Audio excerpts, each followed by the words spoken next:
Paz do Senhor Jesus, meus queridos irmãos, eu sou o pregador Manassés. Sejam bem-vindos ao nosso humilde canal. Hoje, dando continuidade à nossa série Cartas Gerais, vamos aprender um pouquinho sobre a carta ou a Epístola aos Hebreus. Tá? Eu quero mencionar aqui o texto, Hebreus capítulo 7, versículo 17, que diz assim: porque dele se testifica, você é sacerdote para sempre, segundo a ordem de Melquisedeque. Glória a Deus. A carta aos Hebreus, ela fala de Jesus o tempo todo. É um dos livros mais cristocêntricos de toda a Bíblia Sagrada. Ela mostra a profundidade, a grandeza da supremacia, autoridade e poder de Jesus Cristo. A carta aos Hebreus, ela foi escrita a judeus de nascença que haviam se convertido ao cristianismo, e é por isso que ela leva esse nome.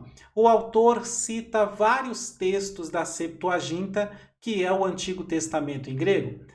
A data em que essa carta foi escrita, ela é incerta. A especulação mais comum é que foi escrita no ano 65 depois de Cristo, mas você pode encontrar outras sugestões de datas próximas a essa, tá? E foi bem no meio da perseguição religiosa contra os judeus por causa do incêndio de Roma. Tá? Se você quiser saber mais sobre o incêndio de Roma, você deve assistir a nossa série das Cartas Paulinas, em particular as cartas enviadas a Timóteo, 1ª e 2ª Timóteo. Bom, em um curto espaço de tempo em que os judeus ainda não estavam sendo perseguidos, porque eles ainda não haviam declarado guerra contra Roma. Então, quem é judeu não está sendo perseguido, mas quem é cristão está. E se você é judeu convertido ao cristianismo, então você é perseguido. Nessa situação, a melhor saída, a saída inteligente, é deixar de ser cristão e voltar a ser apenas um judeu, para não morrer como cristão. Esse é o motivo da carta enviada a eles. E é por isso que o autor aos Hebreus ele repete várias vezes durante a carta para que eles não voltem atrás, mas para que aguentem firme, fiquem firmes na fé, olhando para Jesus. Então, apenas alguns textos onde você vai encontrar essa situação. Hebreus, capítulo 2, verso 1 e 3, capítulo 4, verso 1 e 16, capítulo 6, verso 11 e 12, capítulo 10, versos 38 e 39, capítulo 12, verso 1 e 2. E ao ler a carta, você vai encontrar outras referências, tá? Mas, ao mesmo tempo, o principal argumento do autor aos Hebreus para convencer teologicamente e biblicamente os irmãos de não voltarem atrás é que Jesus é superior. Em toda a carta, o que ele está dizendo é isso. Vocês não precisam e não devem voltar ao judaísmo, porque agora, com Cristo, vocês estão numa posição superior. E aí ele vai mostrar o quão superior é Jesus acima de tudo que existe no judaísmo. Então, o objetivo dessa carta é claro e direto. Foi escrita para encorajar os irmãos a permanecerem firmes na fé e seguir Jesus até a morte. Glória a Deus por isso. Se você está gostando do vídeo até aqui, já dá um like no vídeo, tá bom? Se inscreve no canal para acompanhar toda essa série e as demais séries que nós estaremos trazendo por aqui. Bom, a autoria da carta aos Hebreus é um grande dilema e é uma discussão muito calorosa e muito interessante. Existem várias especulações e teses a respeito de quem poderia ter sido o autor da carta. Só para você conhecer algumas. Existem alguns estudiosos que dizem que foi Apolo. Por que Apolo? Porque em Atos 18, 24, a Bíblia diz que Apolo é um homem poderoso nas Escrituras. E a carta aos Hebreus é muito profunda. Mas tem outro pequeno grupo de estudiosos que diz que provavelmente foi Estevão. Olha que interessante. Por que Estevão? Porque ele faz um discurso em Atos capítulo 7, um discurso assim brilhante, sucinto. tá? E cheio de exortações, né, por trás da história que ele está contando. Tá? Aquele discurso é uma pregação e, ao mesmo tempo, uma defesa que Estevão está fazendo do Evangelho do Senhor Jesus, está defendendo o cristianismo contra o judaísmo. Então, alguns acreditam que ele é um possível candidato.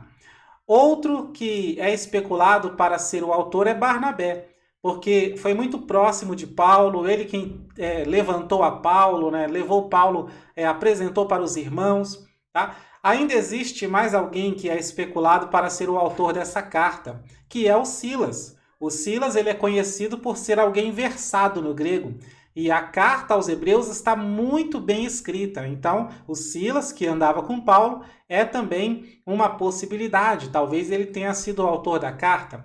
Agora, um grande número de pessoas, de estudiosos, acreditam que foi o apóstolo Paulo, tá, que escreveu essa carta. Tá? E, por outro lado, existe também outro número também muito grande de pessoas que negam a autoria de Paulo. Pessoas que dizem, eu não sei quem foi, mas eu sei que não foi Paulo. Tá bom? Os que remetem à autoria da carta a Paulo é por causa da eloquência e profundidade bíblica que o autor revela na carta aos Hebreus, mostrando assim um total domínio do Antigo Testamento. E Paulo, com certeza, domina muito bem a lei. Porém, Paulo, ele era perseguido e difamado pelos seus perseguidores como sendo um falso apóstolo, de que não andou com Jesus, por isso não é apóstolo. E é justamente por causa dessa perseguição que o apóstolo Paulo faz questão de se identificar em todas as suas cartas, dizendo, eu sou apóstolo, chamado por Deus e tal, tá? E quando nós olhamos a carta aos Hebreus, percebemos que o autor não se preocupou em se identificar. Isso é um ponto, um contra-argumento fortíssimo em relação à autoria paulina. Agora, eu particularmente penso que não seja Paulo, porque Paulo é o homem das comparações. Ele faz diversas comparações com Cristo nas suas demais cartas, tá? Ele fala, por exemplo, de corpo e cabeça, edifício e pedra angular, Monte Sinai e Nova Jerusalém, velho homem e novo homem. Paulo ele gosta muito de fazer esse contrapeso, né? Morte para o mundo, vida para Deus, homem natural, homem espiritual. Tá? E ele sempre saúda alguém na sua carta, faz orações, né? Deus é testemunha de como eu oro por vós e tal. Paulo sempre fala essas coisas.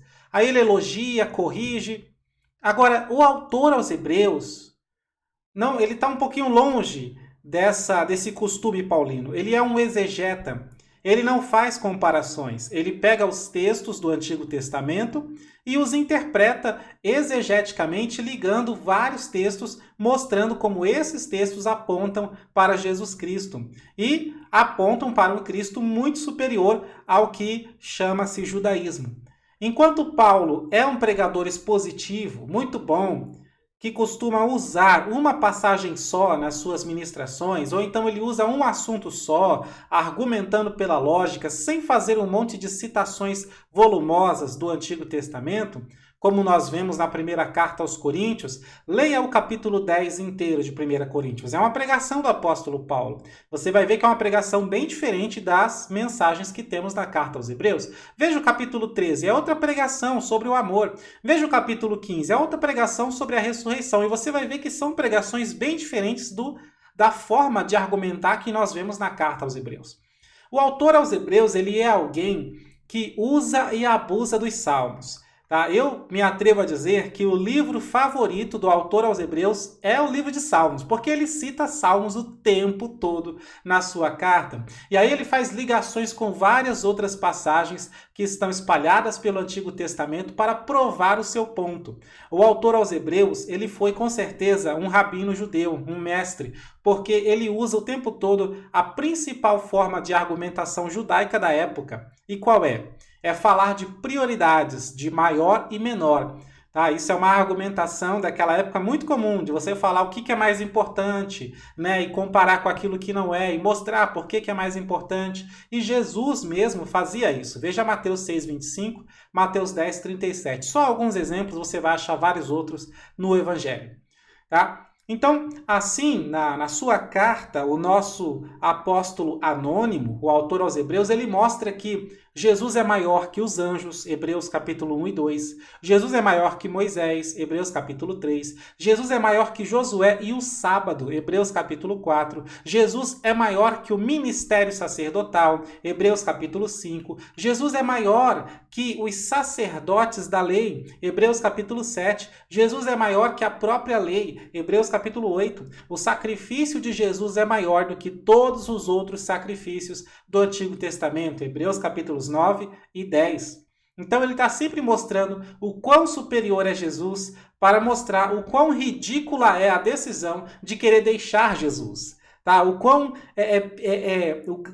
grande é o erro de deixar Jesus diante da sua superioridade. Glória a Deus. Vamos resumir os capítulos dessa carta. Vamos lá.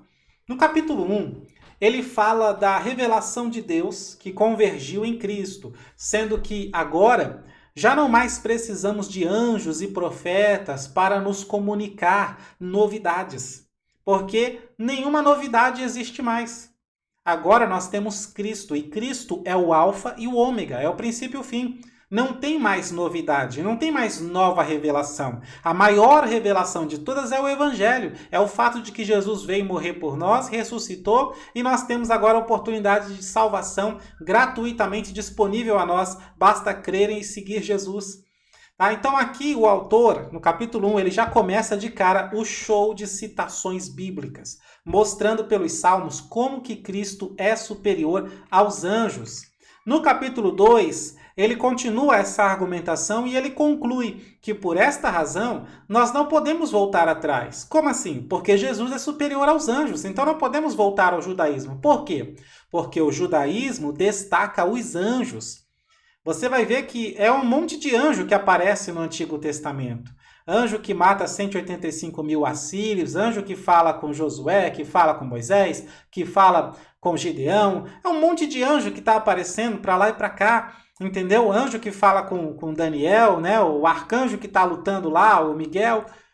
Então, se nós temos agora uma pessoa superior a todos os anjos, que é Jesus, então por que nós vamos voltar aos anjos? Nas próprias palavras do autor aos Hebreus, capítulo 2, verso 3, ele diz assim: como escaparemos nós se ignorarmos uma tão grande salvação? Então, ele continua mostrando Jesus superior aos anjos, coroado de glória e sendo exaltado acima de tudo e de todos.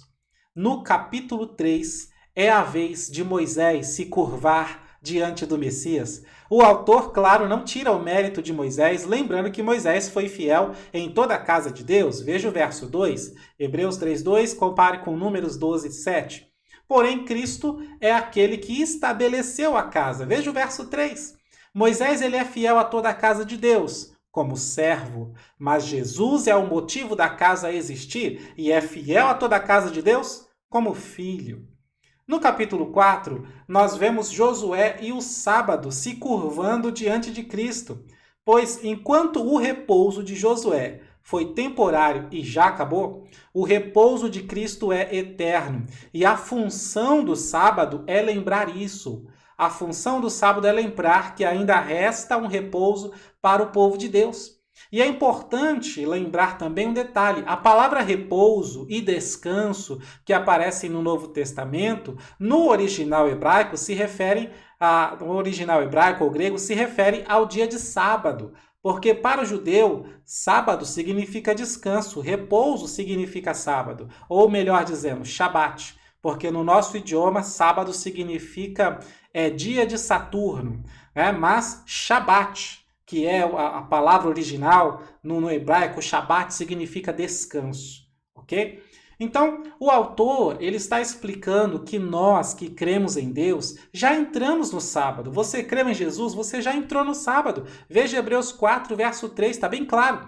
E em seguida ele mostra qual foi o motivo, né? Por que Deus ele disse assim: jurei na minha ira, não entrarão no meu sábado.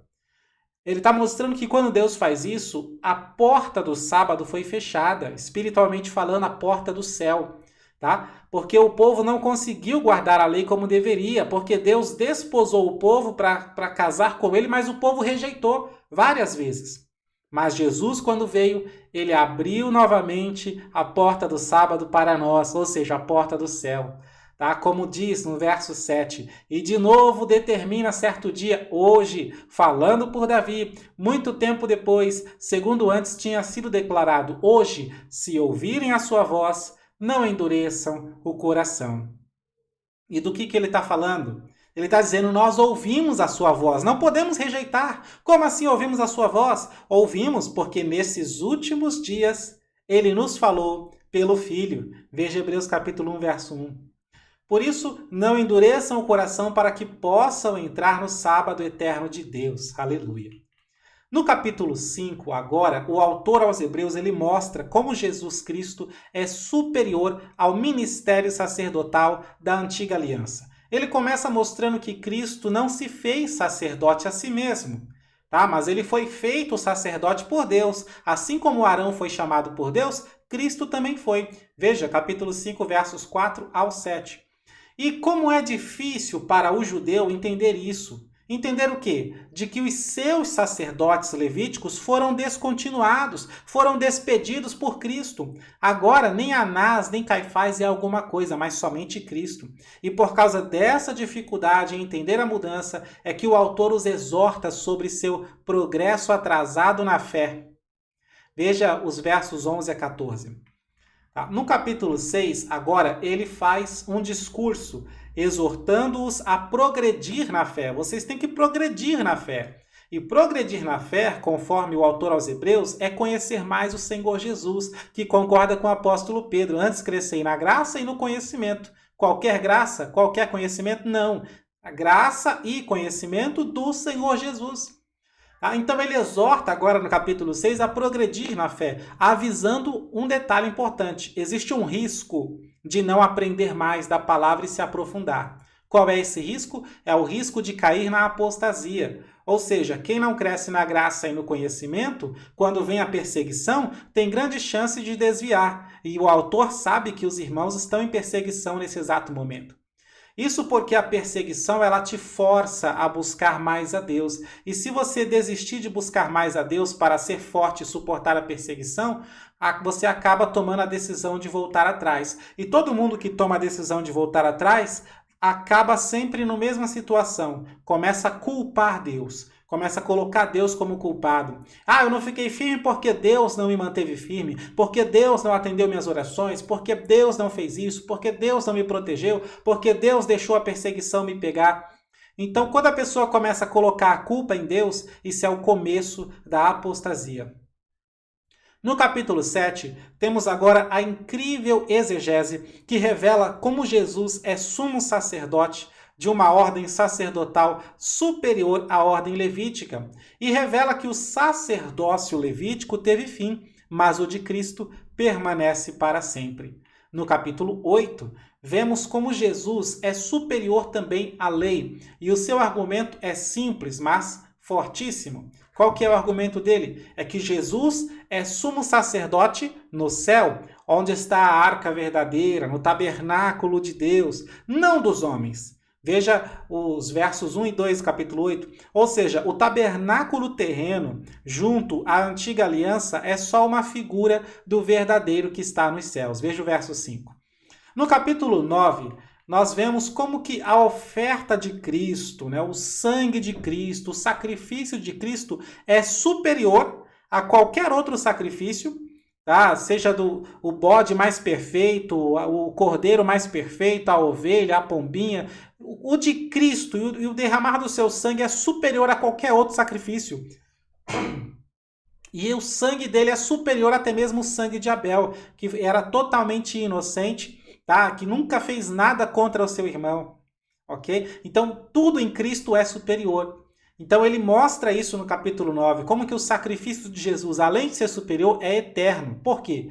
Porque no céu tudo é eterno. Lá não existe tempo. E assim, o sangue que Jesus derramou no propiciatório do tabernáculo celestial está ativo para sempre. Por isso, não precisa repetir o sacrifício. Glórias a Deus por isso. Aleluia.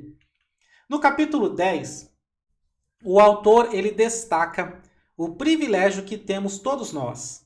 de entrarmos no Santo dos Santos, coisa que na lei é só o sumo sacerdote que entra, mas o sacrifício de Jesus é tão perfeito que santifica todos nós ao máximo, tornando-nos aptos para entrar no Santíssimo Lugar. Glória a Deus! Ou seja, o sacrifício de Jesus torna eu e você sacerdotes também, com direito de entrar no Santo dos Santos.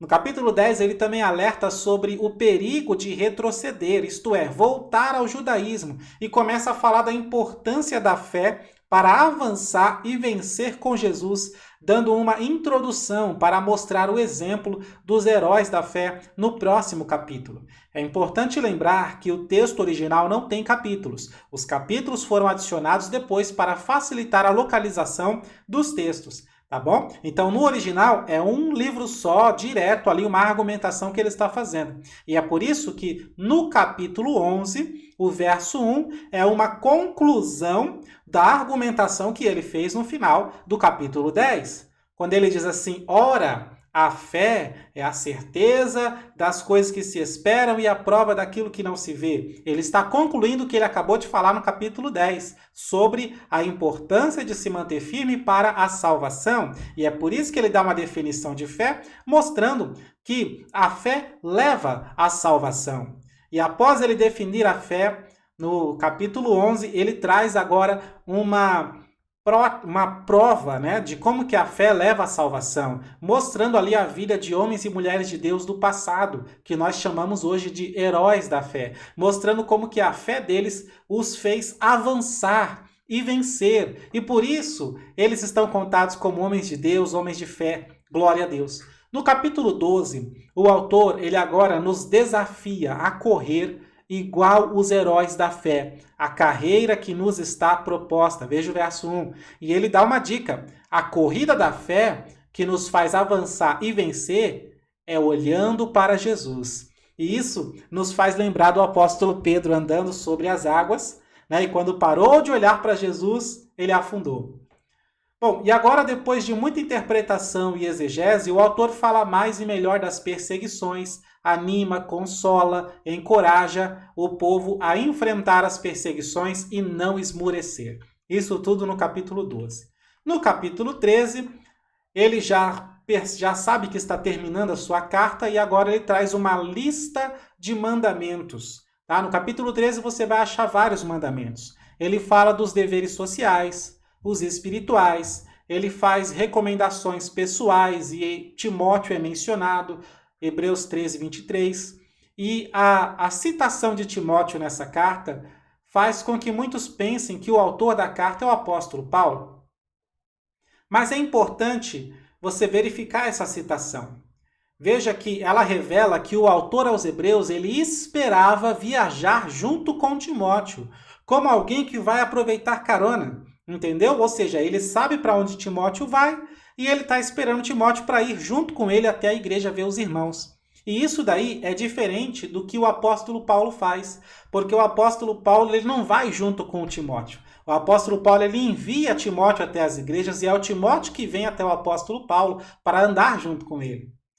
Então, essa citação de Timóteo não é uma prova de que Paulo ele escreveu a carta. Pelo contrário, é uma prova de que realmente não foi Paulo que escreveu. Bom, para nós concluirmos, não tem como ler essa carta e não se apaixonar mais e mais pelo Senhor Jesus, né, em vista da sua grandeza, do quão superior ele é a tudo e todos. Então, que o seu coração seja cheio da graça e do amor para com Deus e o seu Cristo, em nome de Jesus. Amém? Eu fico por aqui. Se você gostou do vídeo, dá um like no vídeo, se inscreve no canal, compartilha nas redes sociais, tá? E tem um detalhe importante, nós temos um grupo de estudos no WhatsApp. Se você quiser participar, acesse clubedepregadores.com.br e lá você vai encontrar o link de convite para entrar no nosso grupo. Se já estiver cheio, não tem problema. Você avisa aqui no comentário que nós mandamos um outro link para você. Amém? Então, que Deus abençoe sua vida, família e ministério, em nome de Jesus. Até o próximo vídeo.